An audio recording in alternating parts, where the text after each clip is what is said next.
बहुत पुरानी बात है। कैलाशपुर नाम का एक गांव था। उस गांव में वैभव नाम का लड़का रहता था जो 26 साल का है। उसकी अभी अभी नई शादी हुई है और उसकी एक खूबसूरत सी बीवी भी है। ये दोनों हनीमून बनाने हिमाचल गए थे जहां उन्होंने 4 दिन गुजारे। अब उनके दिल्ली अपने घर वापस आने का समय हो गया था। दोनों अपनी गाड़ी में बैठ गए और दिल्ली के लिए चल दिए। रात के 11 बज गए थे। अब वो हिमाचल की घाटी को पार करने ही वाले थे। रोड बिल्कुल सुनसान थी और गाड़ी बिल्कुल तेजी में जा रही थी। अचानक वैभव को अपनी गाड़ी के आगे एक औरत दिखी जिसने लाल रंग की साड़ी पहनी थी। वो दूर से ही हाथ हिलाकर गाड़ी को रोक रही थी।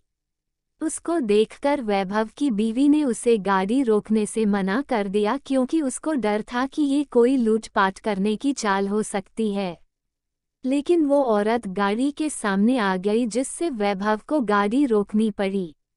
वो औरत जोर जोर से दरवाजे को पीटने लगी। उसके चेहरे के हाव भाव से ऐसा लग रहा था जैसे वो किसी बड़ी मुसीबत में हो। वैभव की बीवी ने उसे गाड़ी का दरवाज़ा खोलने से मना कर दिया। उसने कहा कि ये कोई चाल हो सकती है, हमें बाहर नहीं जाना चाहिए। पर वैभव ने बोला कि अगर सच में ये किसी मुसीबत में होगी तो और उसे हमारी ज़रूरत हो, क्योंकि उसको देखकर वो अच्छे खासे घर की लग रही थी। ये बोलते ही वैभव ने गाड़ी का दरवाज़ा खोल दिया और बाहर आ गया। वो औरत घबराते हुए बोली, प्लीज़ मेरी मदद करो। वैभव ने बोला, क्या हुआ है? उस औरत ने जवाब दिया कि मेरी गाड़ी नीचे खाई में गिरकर एक पेड़ से टकरा गई है और उसमें मेरी छोटी सी बच्ची फंसी हुई है। प्लीज़ उसको बाहर निकालो। ये सुनते ही वैभव की बीवी भी बाहर आ गई और तीनों खाई की ओर भागे। उन्होंने देखा कि वो गाड़ी थोड़ी नीचे एक पेड़ से टकराई हुई है। वैभव झट से नीचे की ओर गया। उसने देखा कि पीछे वाली सीट पर एक बच्ची बैठी है जो रो रही है। वैभव ने दरवाज़ा खोलना चाहा पर वो नहीं खुला। दरवाज़ा अटका हुआ था। उसने बहुत कोशिश की तब जाकर वो दरवाज़ा खुला। वैभव ने उस लड़की को बाहर निकालकर अपनी गोदी में रख लिया। पर लड़की अभी भी रोए जा रही थी और मम्मी मम्मी कर रहा थी। तभी वैभव की नज़र आगे वाली ड्राइविंग सीट पर गई जहां उसे कोई बैठा हुआ लगा। लेकिन आगे वाली गाड़ी का शीशा धुंधला था तो साफ नज़र नहीं आ रहा था। उसने अपने कपड़े से उसे साफ किया और जो वैभव ने देखा उसे देखकर उसकी पैरों तले ज़मीन ही खिसक गई।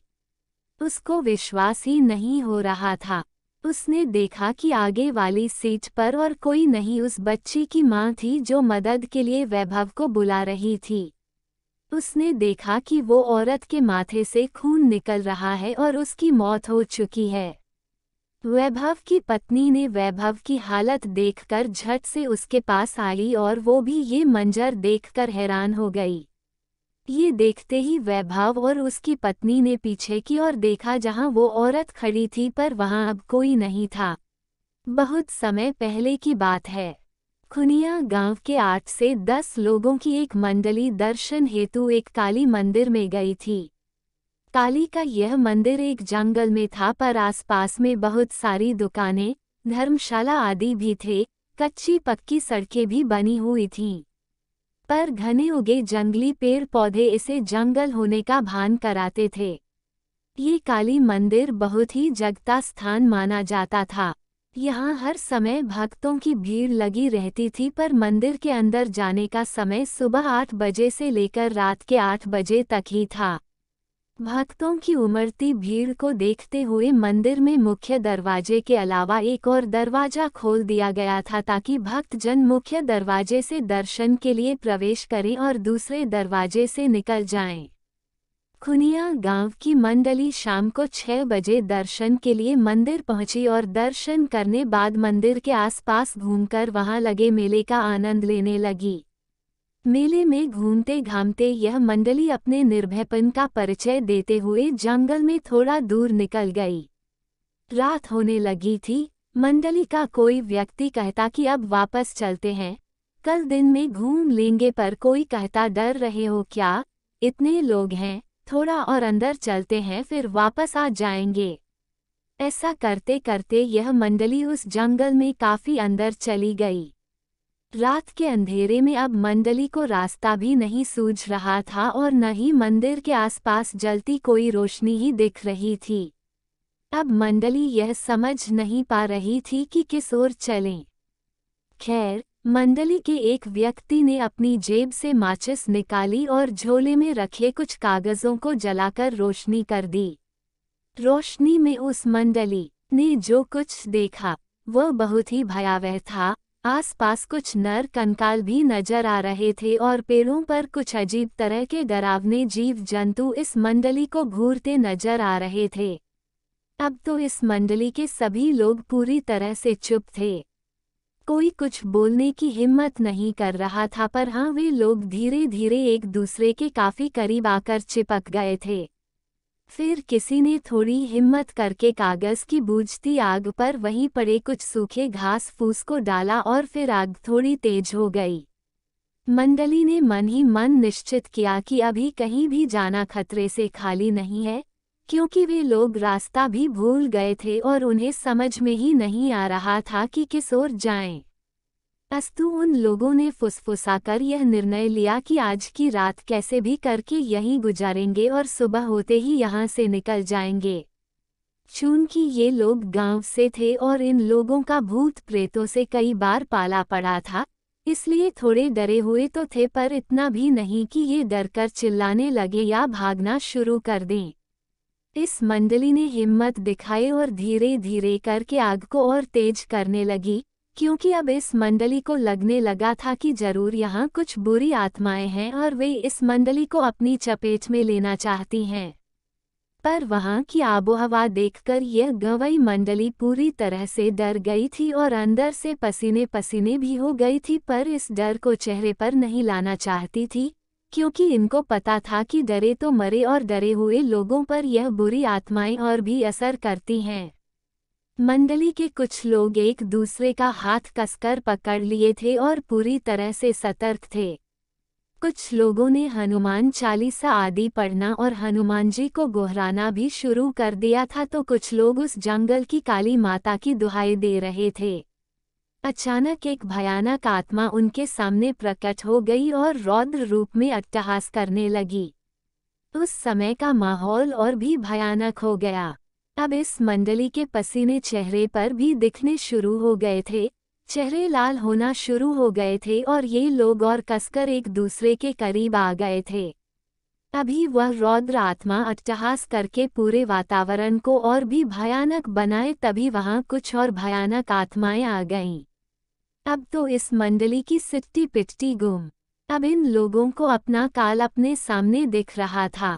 अब वहां एक नहीं लगभग 5 से 6 आत्माएं आ गई थीं और अपनी अजीब हरकतों से माहौल को पूरी तरह भयानक बनाकर रख दी थीं। मंडली के एक व्यक्ति ने हिम्मत करके कहा कि अगर मरना ही है तो इनका सामना करके मरेंगे। जिसके पास भी चाकू आदि है निकाल लो, डंडे आदि उठा लो और इनका सामना करो।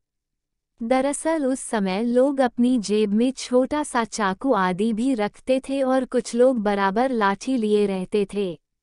इस मंडली के 2 लोगों के पास भी लाठी और 3 के पास चाकू थे। अब सब पूरी तरह से मुकाबला करने के लिए तैयार हो गए थे, पर शायद इन्हें लड़ने की नौबत नहीं आई।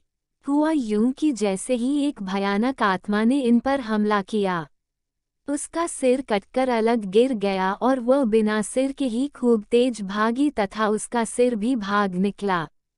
अब माहौल एकदम से भयानक रणमा हो गया था, क्योंकि एक गौरवर्णीय व्यक्ति जो कोई साधु जैसा दिखता था और केवल धोती पहने हुआ था, हाथ में तलवार लिए इन बुरी आत्माओं को काटे जा रहा था।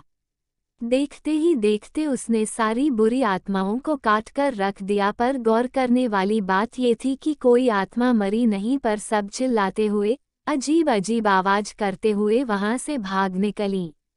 अब यह मंडली उस सज्जन महात्मा के पैरों पर गिर गई थी और उन्हें धन्यवाद दे रही थी।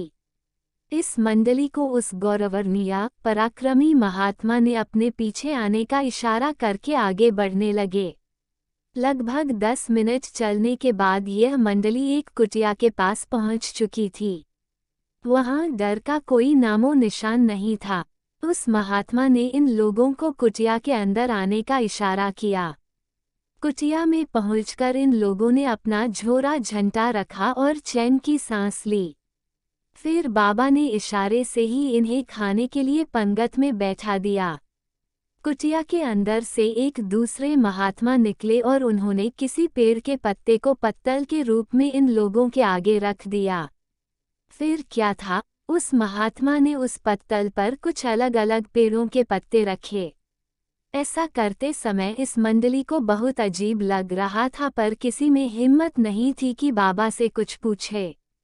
फिर उस महात्मा ने कमंडल से जल लिया और कुछ मंत्र बुदबुदाकर छिड़क दिया। अरे ये क्या, अब तो वे पतले थाल बन चुकी थीं और मंडली के हर व्यक्ति के इच्छानुसार उसमें पकवान पड़े हुए थे। फिर बाबा का इशारा मिलते ही बिना कोई प्रश्न किए यह मंडली जीमने लगी। जीमने के बाद बाबा का इशारा पाकर वह मंडली वहीं सो गई, पर सब सोने का नाटक कर रहे थे। नींद किसी के भी आंख में नहीं थी। इस कुटिया में दूर दूर तक डर नहीं था, पर बाबा के कारनामे देखकर वे लोग हतप्रभ थे और सोच रहे थे कि सुबह बाबा से इस बारे में जानकारी लेंगे। सुबह जब सूर्य की किरणें इस मंडली के चेहरे पर पड़ी तो इनकी नींद खुली। मंडली का हर व्यक्ति बहुत ही आश्चर्य में था, क्योंकि वहां न कोई कुटिया थी और न ही रात वाले बाबा ही, और ये लोग भी नीचे वैसे ही घास फूस पर सोए हुए थे। अब इनको समझ में नहीं आ रहा है। ऐसे ही वीडियो देखने के लिए चैनल को सब्सक्राइब करना नहीं भूलना।